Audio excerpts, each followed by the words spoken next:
Shalom. First and foremost, I want to give all praises, honor, and glory unto Yahweh, Bahashem, Yahweh Shai, Bahashem, Ruach HaKodesh.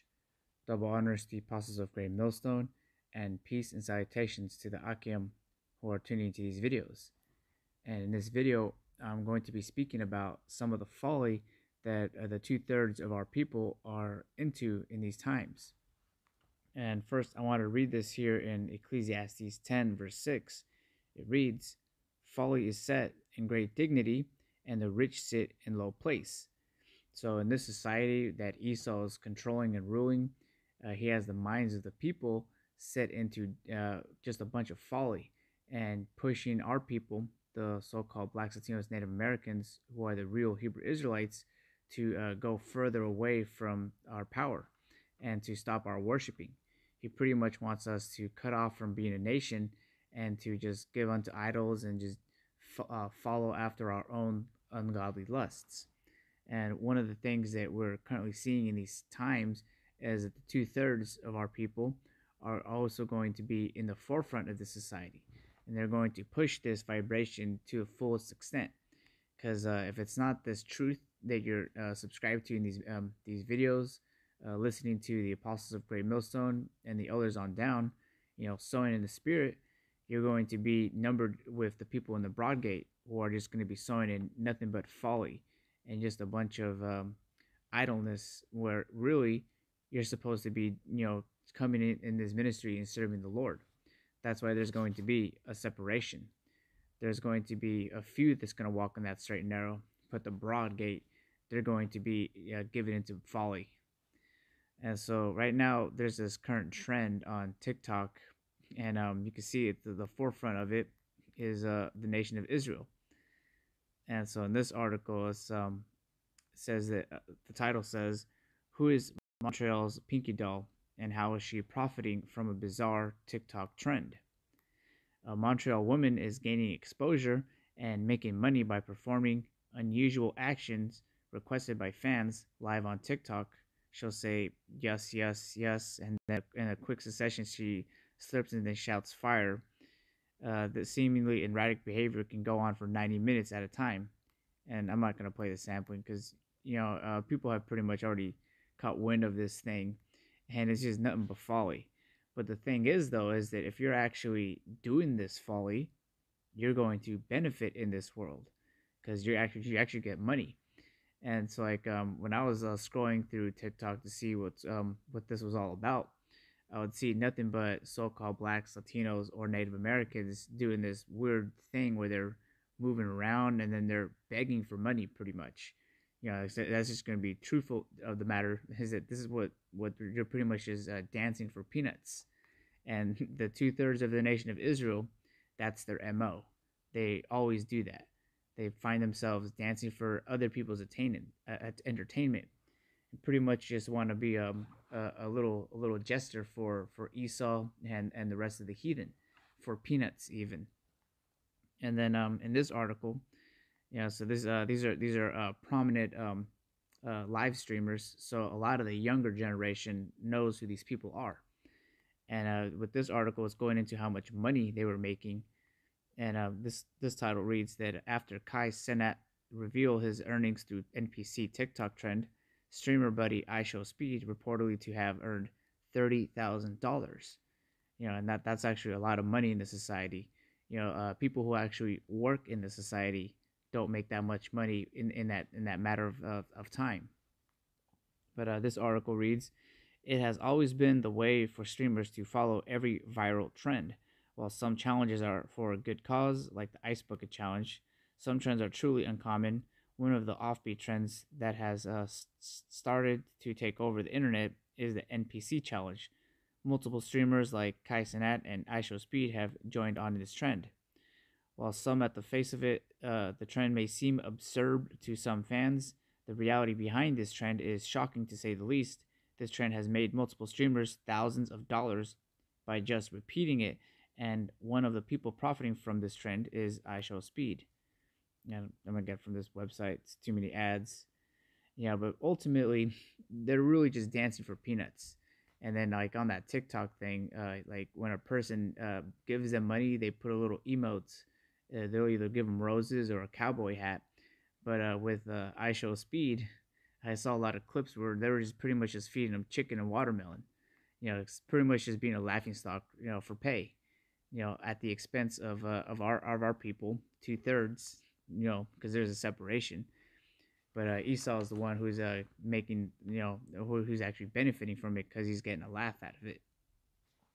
And that just goes to show you that that folly is set in great dignity, and like the 2/3 who do not hearken into this word, they're going to fall into mischief. They're going to have these characteristics of trimming their ways to seek love from the heathen. And I wanted to read this here in Luke 17, verse 26 in the NLT. It says, "When the Son of Man returns, it will be like it was in Noah's day. In those days, the people enjoyed banquets and parties and weddings right up to the time Noah entered his boat, and the flood came and destroyed them all." And that's what's currently the predicament that we find ourselves in. Us here in the ministry, walking that straight and narrow path of the hopeful elect, we're doing what we're commanded to do. We're working in Yahweh ministry. Now I want to read this one real quick in Matthew's 11 verse 16. It says, "But whereunto not this one. I want to read this one, Matthew 24 verse 44. It says, "Therefore be ye also ready, for in such an hour as ye think not the Son of Man cometh, who then is faithful and wise servant, whom his Lord hath made ruler over his households, to give them meat in his due season. Blessed is that servant whom his Lord, when he cometh, shall find so doing." So there's going to be some of his servants out down here doing what he was commanded to do, which is preach the good word, preach to the nation of Israel, and gather the elect. But the predicament that we find ourselves is just like in the days of Noah. He was prophesying for 100 years, and everybody scoffed. They did not want to hearken unto the words of the Lord. They'd rather just continue on into their folly. But this is back in Luke 17. I'll start at verse 27. "In those days, the people enjoyed banquets and parties and weddings right up to the time Noah entered his boat, and the flood came and destroyed them all." Verse 28. "And the world will," Saki says, "and the world will be as it was in the days of Lot. People went out about their daily business, eating and drinking, buying and selling, farming and building, until the morning Lot left Sodom. Then fire and burning sulfur rained down from heaven and destroyed them all. Yes, it will be business as usual right up to the day when the Son of Man is revealed." So, like right now, what we're seeing in today's current climate, like on the minds of the people, it's just going to be business as usual up until Yahweh Shai's return. Of course, we're going to have a lot of these prophecies break, and the pestilences and the plagues are going to hit this place, but people are still going to have that mindset that the Lord is not going to come, and that they would rather choose to do what they want to do instead of actually being selfless and serve Yahweh Bashem Yahweh Shai. So there's going to be a big separation. They're just going to be business as usual up until their judgment. So us, being the prudent men, we foreseeth the evil, we hideth ourselves in this ministry, in this truth, in this word. And we do what we're commanded to do. And so I want to read this in Matthew 11, verse 16. "But whereunto shall I find this generation? It is like unto children sitting in the markets, and calling unto their fellows, and saying, We have piped unto you, and ye have not danced. We have mourned unto you, and ye have not lamented."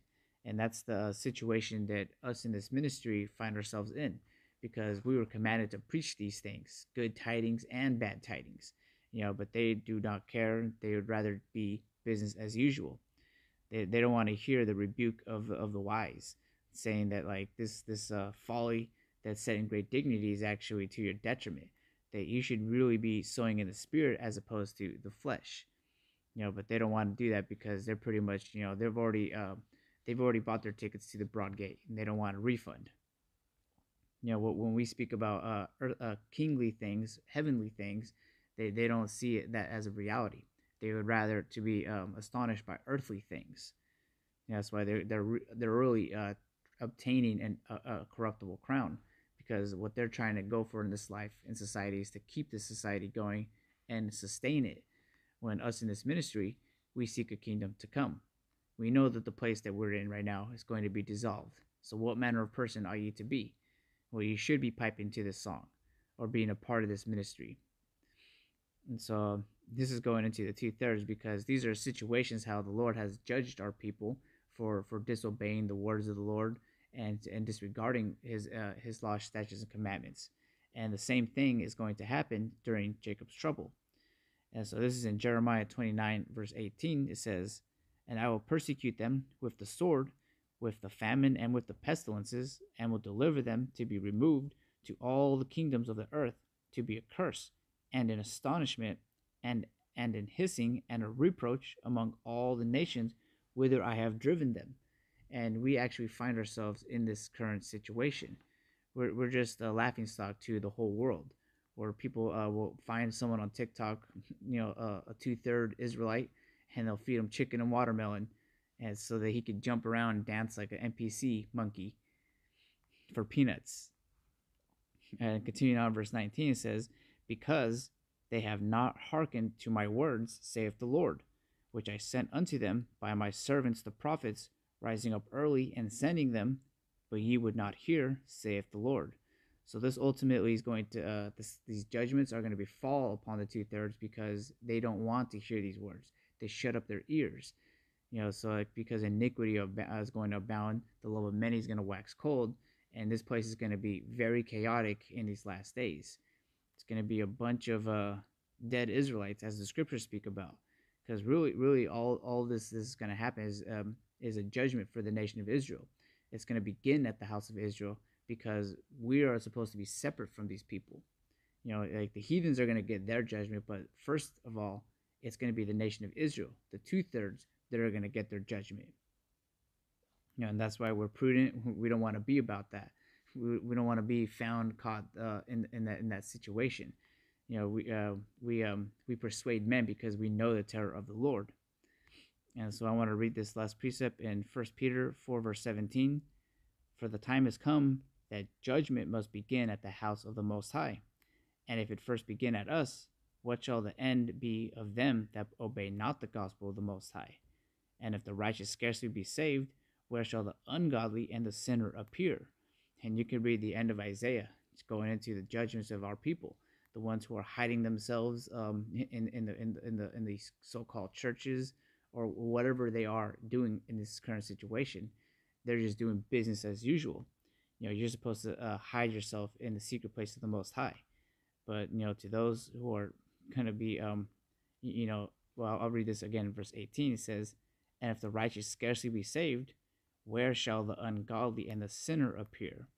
You could read that in the book of Revelation, going into, these people, they want business as usual.